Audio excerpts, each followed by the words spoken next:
अमरपुरा जालू घाट की इस पावन धरा पे और इस पावन स्थान पर बाबा हरिराम जी के चरणों में विराजमान सभी मेरी माताएं और बहनें, मेरे पिता तुल्य बुजुर्ग, और आज इस जन आक्रोश यात्रा को लेकर के हम आपके बीच में आए हैं।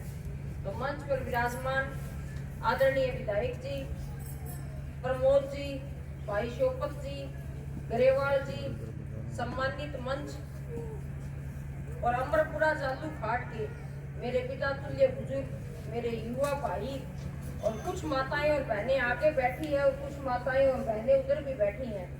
तो हम सब तो आपके बीच में ये निवेदन करने के लिए आए हैं कि कांग्रेस ने एक यात्रा शुरू की है, राहुल जी ने भारत जोड़ो यात्रा, और अपने एक यात्रा शुरू की है जन आक्रोश यात्रा।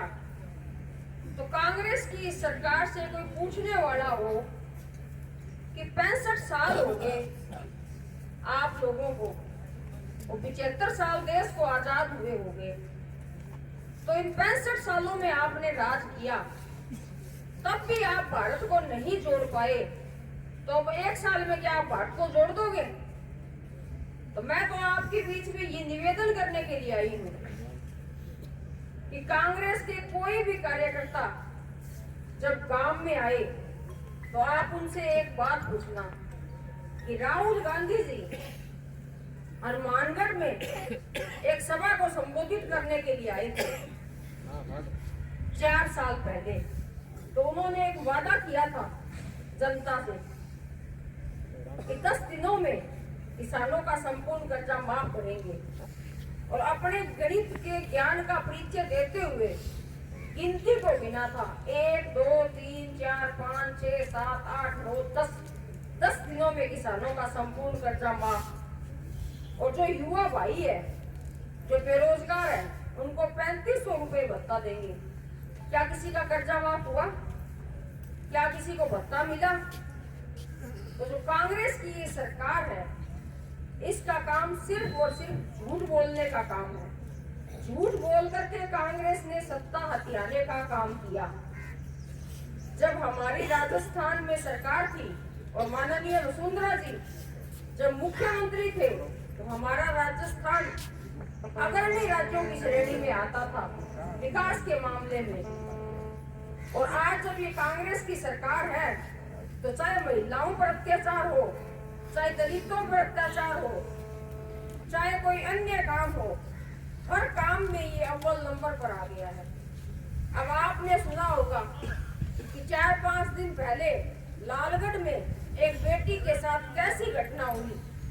तो वो बेटी कोई लालगढ़ की बेटी नहीं थी, वो हम सब की बेटी थी। आपने सुना होगा कि सीकर में नागौर के हैं उसके पिताजी और वो बच्ची जो सीकर में पढ़ती है, तो नागौर से उससे मिलने के लिए आते हैं, तो किस तरह से गोली से उनको मार दिया जाता है। तो आज सीकर में कांग्रेस के जो विधायक है, वो अपनी सरकार के खिलाफ धरने पर बैठे हैं। जब सरकार के ये हालात है, तो वो हमारे क्या काम करेंगे और क्या हमारा विकास का काम करवाएगी? तो कांग्रेस की ये सरकार है, ये सिर्फ और सिर्फ झूठ बोलने का काम करती है। इनकी कथनी और करनी में फर्क होता है। भारतीय जनता पार्टी है, वो काम करने में विश्वास करती है, और कांग्रेस की ये सरकार है, उसके पास ना तो काम करने की नीति है और ना इसकी नीयत है। जिसके दोनों में खोट हो, वो काम करवा ही नहीं सकता। अब हमारे देश के प्रधानमंत्री नरेंद्र भाई मोदी जी हैं, तो क्या आपने कभी सपने में भी सोचा था?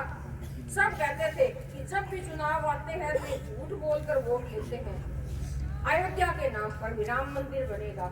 लेकिन आज देश के प्रधानमंत्री जी ने अयोध्या में राम मंदिर बन रहा है, धारा 370A को हटा दिया, और जो मुस्लिम मेरी बहनाएं थी, उन बहनों के जो 3 तलाक का जो मुद्दा था, उसको खत्म कर दिया।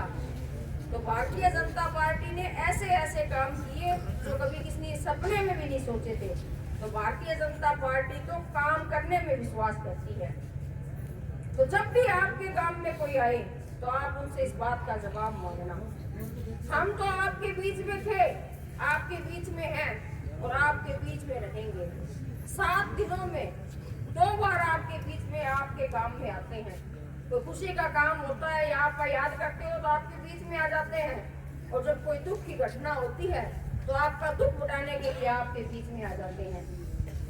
बाकी जो भी कोई काम है, कितने पैसे यहाँ दिए, क्या काम हुआ, वो विधायक जी आपको बताएंगे।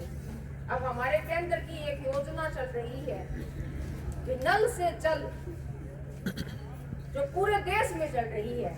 आज कोई भी ढाणी पानी से वंचित नहीं है, और जो ढाणियां वंचित रह गई है उनको चिन्हित करके वहाँ ढाणी ढाणी तक पानी पहुँचाने का काम किया जा रहा है। मेरी माताएं और बहनें यहाँ बैठी है, तो उनको पहले फ्री में सिलेंडर दिया गया, और घरों में शौचालय नहीं थे, तो माताएं और बहनें बाहर जाती थी सुबह अंधेरे में उठकर, तो उनके घरों में शौचालय बनाने का काम किया। और जो किनके कच्चे मकान थे, तो मकान देने का प्रधानमंत्री आवास योजना से उनको भी मकान मिले। इस सभी के मकान कोई एक साथ नहीं आ सकते, जैसे जैसे फाइलें लगी है वैसे वैसे उनके मकान आ रहे हैं, और जिनके वंचित रह गए हैं उनके भी आगे आएंगे। तो मैं तो आप सभी बहनों से भी ये निवेदन करना चाहती हूँ कि बहनें हैं वो भी किसी काम में भाइयों से पीछे नहीं है। तो आप सबसे ये निवेदन करना चाहती हूँ कि ओस की बूंद सी नाजुक होती है बेटियां, फूल सी कोमल होती है बेटियां। बेटा तो एक कुल को रोशन करता है, 2 कुलों को रोशन करती है बेटियां। तो बेटियों को भी खूब पढ़ाओ, बेटियों को भी लिखाओ। बेटियां भी इस दुनिया में आना चाहती है, बेटियां भी ये दुनिया देखना चाहती है। बोए जाते हैं बेटे पर उगाती है बेटियां, खाद पानी बेटों को पर लहलाती है बेटियां। खूब मेहनत करते हैं बेटे पर अव्वल आती है बेटियां। हजारों ख्वाहिशों से भरे हैं बेटे पर वक्त की नजाकत को समझती है बेटियां। तो आप सबसे ये निवेदन करना चाहती हूँ कि बेटी को चांद जैसा मत बनाओ कि सभी घूर कर देखें, बेटी को सूरज जैसा बनाओ कि घूरने से पहले सबकी नजरें झुक जाएं। तो बेटियां अगर खेलना चाहती है तो खेलने दो, पढ़ना चाहती है तो पढ़ने दो, बेटियों को भी आगे आने दो। मैं भी किसी की बेटी हूँ। आज आप सबका आशीर्वाद है, आप सबका साथ है, आप सबका सहयोग है, तो आपके बीच में समय समय पर आती हूँ। तो ये सब आपकी बदौलत है। तो आपसे यही निवेदन करने के लिए आए हैं कि जो ये जन आक्रोश यात्रा है, इस यात्रा को हम सब लोगों को मिलजुल कर सफल बनाना है।